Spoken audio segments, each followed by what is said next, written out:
Hello and welcome to another great episode of AI Security Ops. My name is Joff and this is Brian Fehrman. We have a very intimate crowd today. We are down a couple of people, but nonetheless, we are going to try to entertain you with some interesting, fun content today.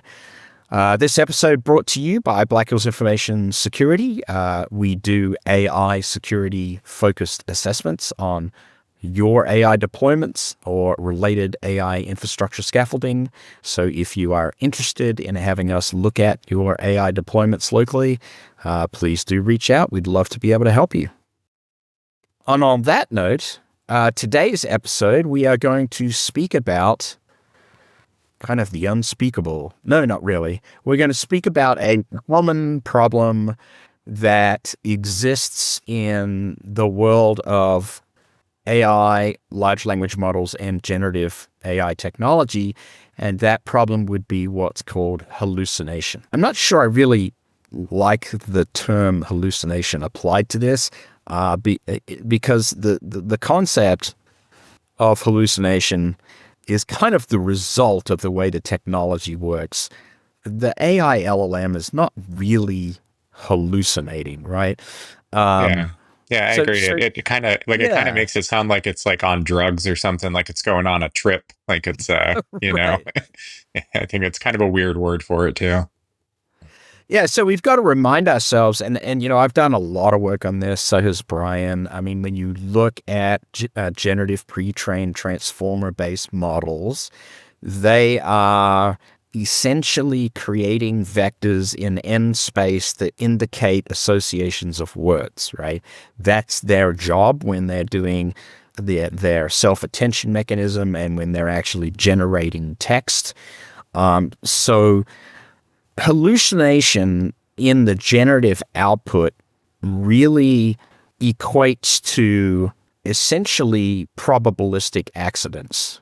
It doesn't really hallucinate. So what do we mean by a probabilistic accident? Well, what's actually going on when you generate word associations in a transformer generative model, there is a probability distribution generated of the most likely words that should be applied next in sequence when the generative actions are about to occur. And that probability distribution is controlled by something commonly known as the temperature parameter. There's an unfortunate kind of thing that in most implementations of generative models, people tend to set the temperature parameter up a little bit because there is a perception of more creative output when you do that. And that's what kind of leans us towards this challenge that we see as hallucination. So there's my way of framing the problem. What do you think, Brian? Yeah, I think that's great from a technical standpoint. And so I mean, really, the kind of the idea is that I mean, the way that people see this manifest itself is that you'll ask the AI a question, the LLM a question, and you'll get a response back, and the response is not factual. It's not correct. So it could be something like you ask, what's the capital of Germany, and very confidently the AI tells you, oh, it's Paris, something like that. It's we call that hallucinating. It's coming up with this information, it's putting it out. It's not like it's purposely making up information, right? It's not like I don't know. Some people probably know a person who just refuses to say I don't know and will just spit out information regardless of what question you ask them. Um, LLMs are like they have a similar tendency in terms of they're not very good at saying I don't know, but it's not that they're purposely making up information if they don't know it. It's just that, as Joff had mentioned, there's just probabilities involved in the output that is chosen. So it might have the correct information in there, but because of these probabilistic chances, and especially when you get that temperature level or creativity turned up, there is a chance that it's going to give you information that's just it's not grounded in truth, and that's just how it is, and that's what we see as what we call hallucinations. Yeah, and there's multiple facets to it. I mean, one of them is this temperature parameter that we're talking about that tends to be a little high. You can lower that and essentially increase the deltas between the probabilities in the probability distribution, thus lowering the creativity factor and lowering the hallucination effect potentially. But it doesn't mean that the attention mechanism is not going to create vector associations that are still not necessarily accurate, because the entire system is still by nature probabilistic, right? We always have to remember that, uh, you know, generating tokens, generating words is entirely a probabilistic and entirely not a deterministic or algorithmic style thing. And so it's sort of embedded in the technology. A couple of things that relate to that is that AI LLMs tend to strongly take hints that you give it. So you can encourage the AI to be more creative or hallucinate more by virtue of what you tell it to do as well. So that gets really interesting, and it sort of goes down that road that we've talked about before about how we can tell the AI that it's wrong and how it will believe us that it's wrong even if it's not wrong. So there's those sort of effects that occur as well. Yeah, it's very very impressionable, and I think part of that's probably part of the training process there is because they intended the creators and developers of these intended for people to interact with them, right? And they really want this to be a widely adopted product, and they want people to have a good time with it. So they want the LLM to be courteous and pleasant, if you will. And so I think part of that probably manifests itself in this impressionability of where it isn't necessarily going to be argumentative if you tell it no, you're wrong, even though it was clearly right. It'll just say, oh yeah, you're right, I was wrong, and here's what you said or whatever. Although sometimes it's kind of funny. It'll be like, oh yeah, you're right, I was wrong, and then it'll just give you the same answer anyways, just trying to be agreeable to a sense, right? Yeah, and in some ways that gives us the feeling that they're a lot like humans, right? Because Yeah. humans have a tendency to do the same thing. It's sort of simulated psychology almost in the way that it can behave.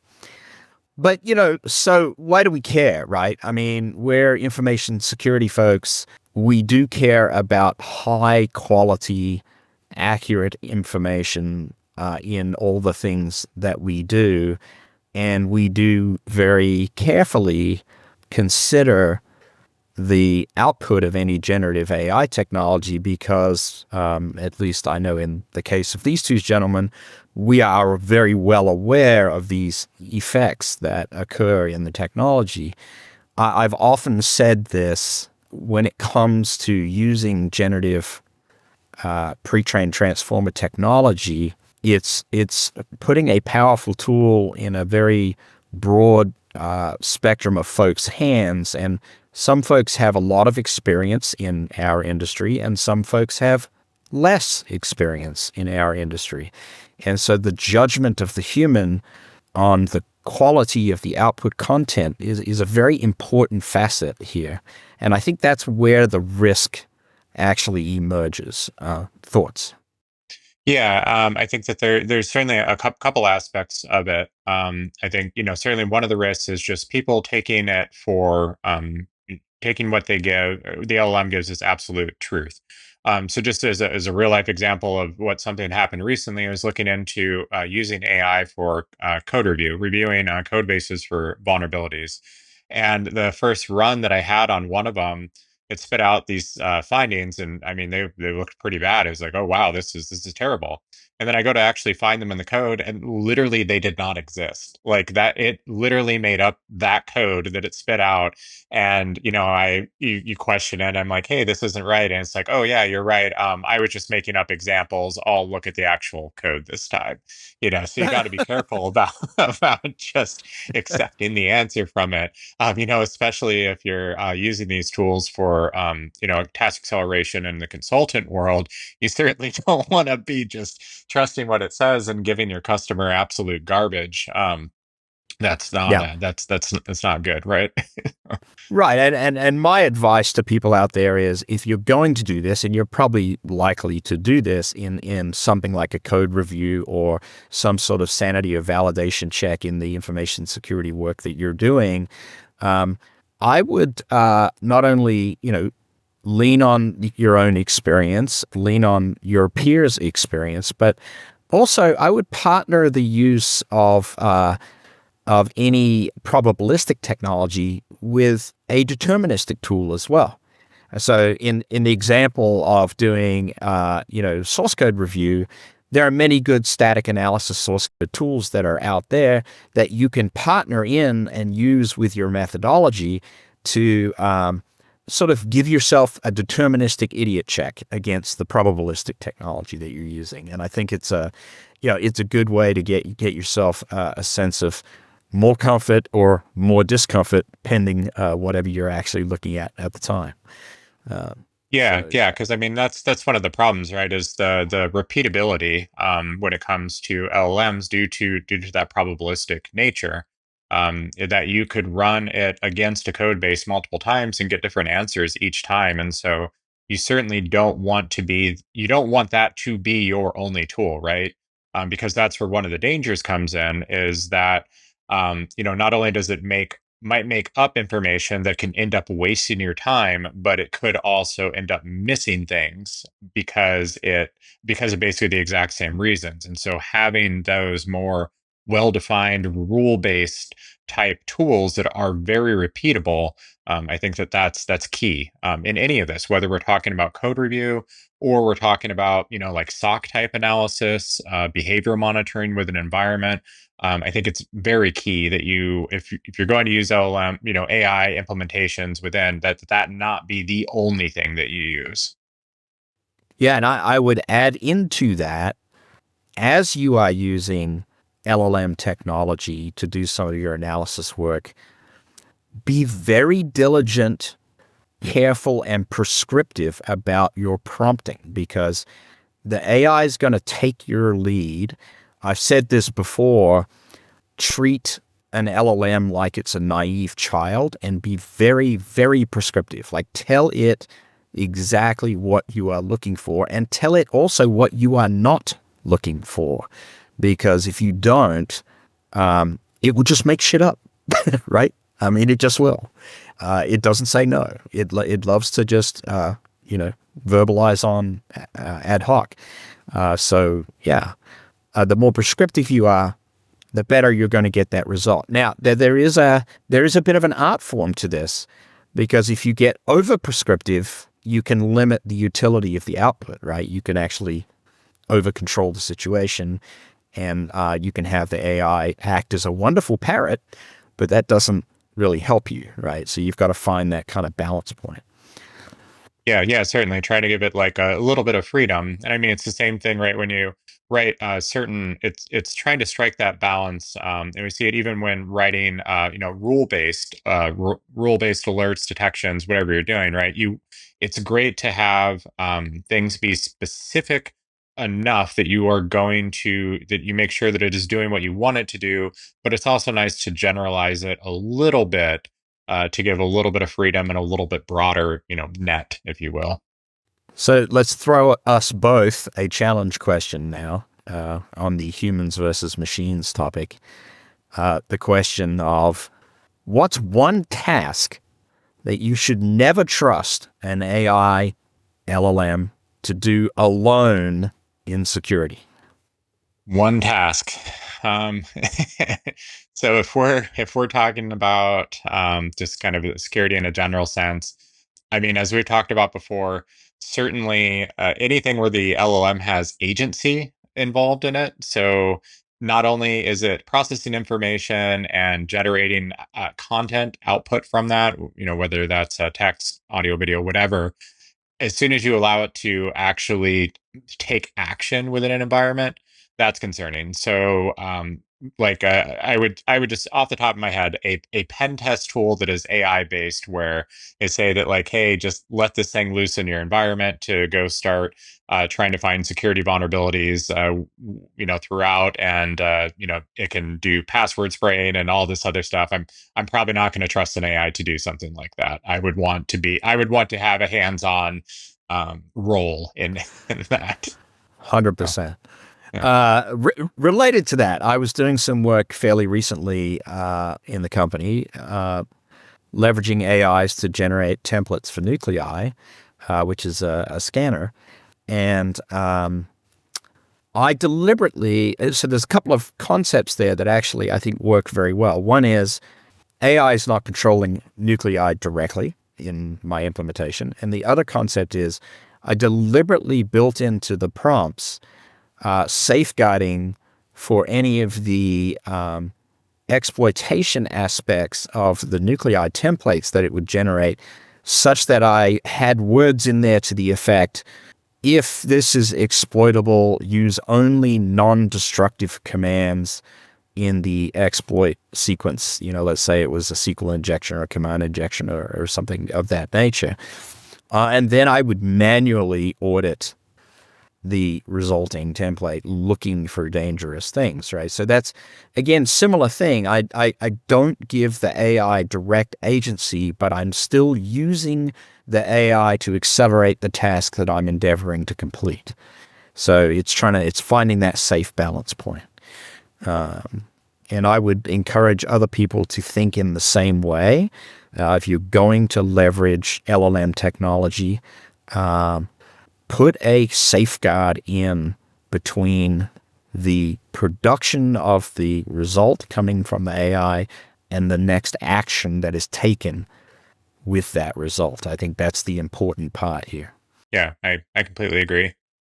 And I think that gets us a good segue into our next section of mitigation and the future of Yeah, so I want to pose something here. I'm aware of, and I'm a little bit behind, I have to admit, first of all, confession time, but I'm aware that there's been a fairly active effort on behalf of the frontier model developers to lower the hallucination rate, increase the quality of the output as a general rule, and to try to increase the safety and checking on the output. So the thing that concerns me, and it's right here in this topic, is how transparent are they being about that? How much do we actually know whether we can even trust those statements coming from the frontier model vendors? Yeah, that's a tough one, because I mean, when it comes down to it, they are a business. They have a product and they want to make money off of it. So it is not in their best interest to kind of talk up the fact about that, like, yeah, their model, you'll get wrong information. Um, that they haven't fixed it, or that they've only fixed it to 70% or something of that nature. I mean, they'll often talk about the reduction in hallucinations. See news reports come out and they'll say that, like, hey, we trained it and we had a 30% reduction in hallucinations or whatever, but I don't often see absolute numbers. Usually just see relative numbers, which it's kind of hard to draw conclusions from those necessarily. So I always have a little bit of skepticism for the corporations and the information that they're putting out, because again, they want to make money, and so it's not always easy to just take what they say at face value. Yeah, I would tend to agree with that. And so a couple of strategies that I've employed is, where possible, if you have access and budget to do so, it doesn't hurt to use different vendors kind of against each other to sort of idiot check the results with similar prompting, if you like, and just kind of, and even I've even employed a strategy where I've used, let's say, two different vendors, the big ones. Let's say three. The big ones would be Google Gemini, Claude Anthropic, and OpenAI, right? Use the big three, and then take the three different results and use some creative prompting against probably one of the big three. And I tend to turn to OpenAI on this one because they're best at text summarization in general, and have that first vendor kind of select the best of the best. So it's kind of a voting system, right? So that's one strategy you can consider to try to improve your quality of your result. Because one frontier vendor may call bullshit on another, which it actually kind of gets kind of fun, right? Yeah. Another aspect that I heard about, and this doesn't necessarily go into the mitigation side, this is really a go back to some of the dangers, is we are seeing in the industry implementations where LLMs are getting stacked. And so we're getting prompting, producing a result, and then the result being used in another prompt and another query, and then essentially a sequential pipeline of LLMs, if you like. Now, if your probability, let's say if your hallucination rate, your temperature dial is too high at the front of that pipeline, there is a problem that can emerge, which is a compounding creativity explosion, or a compounding hallucination explosion, if you like, where the effect of the hallucinations or the creativity gets amplified down the pipeline. I would think very, very carefully before you look at an architecture that has this sort of sequential pipeline effect, because I think you're walking down a road that can get you into a lot of trouble. Now, the mitigation for that is to be even like more prescriptive in the prompts. In fact, up front of a pipeline like that, you would want to be the most prescriptive and continue very strict quality control down the pipe. But that is a concern that exists out there. Yeah, certainly. Because I mean, if you start with noise, then you're just going to get even more and more noise as you go through, right? So, right, as this yeah. amplification effect. Is it time for lightning round closers? One more I want to just mention before we move on to that is on the guardrails aspect. I was playing around. Actually, we have a tech demo on the Bedrock guardrails within Amazon AWS. Their guardrail systems. They have a pretty cool system set up. If you haven't checked it out, if you're going to deal with Bedrock to deploy LLMs, but one of them, I believe, is called the grounded reasoning check, which aims to essentially mitigate the hallucination problem. And what it is you give a source of ground truth to the LLM, and when it answers the question, before it actually gives you that answer, it will check that answer against the source and definitively say that, yes, this information that I am saying is at worst a rephrasing of information of this source that you gave me. Now, I think it's cool and I think it's a good idea, but obviously I think it's going to take a while before that is really feasible at a large scale, because I mean, you can't just be like, okay, your source of truth is all of the knowledge that we have. I mean, that's not a possibility. So it's got to be kind of niche and specific at this point.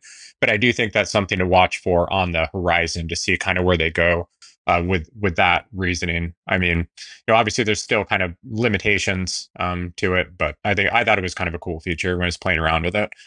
Because you can also give it incorrect information, and so it will yeah. Force it to give a wrong answer, which is also kind of fun to play around Your with source too. of ground truth is a lie. Yes, exactly. All right. Yeah, that's a fascinating approach. We'll see how that plays out. I think all of this is a reminder that this thing doesn't have sentience, folks. This thing is a simulated digital brain that is making word associations out of statistical math. Don't forget that that's what's going on here, right? And if the more you learn about it, the more you realize that it's just stringing words together based on sentiment analysis, and it's very clever at doing it, but it doesn't mean that it's always accurate at doing it, and it is most definitely probabilistic in nature. In lightning round closer, here's our one sentence prediction statement. So, or a question, should I say. In 5 years, will AI hallucinations still be a big problem in security, or will it be a solved problem? I will say it will definitely not be a solved problem. I don't know that it is a solvable problem. There are limitations. I hate to anthropomorphize it like we usually do, but just like people, there are limitations to knowing what you don't know, right? And I think with these LLMs, it's no different. I tend to agree.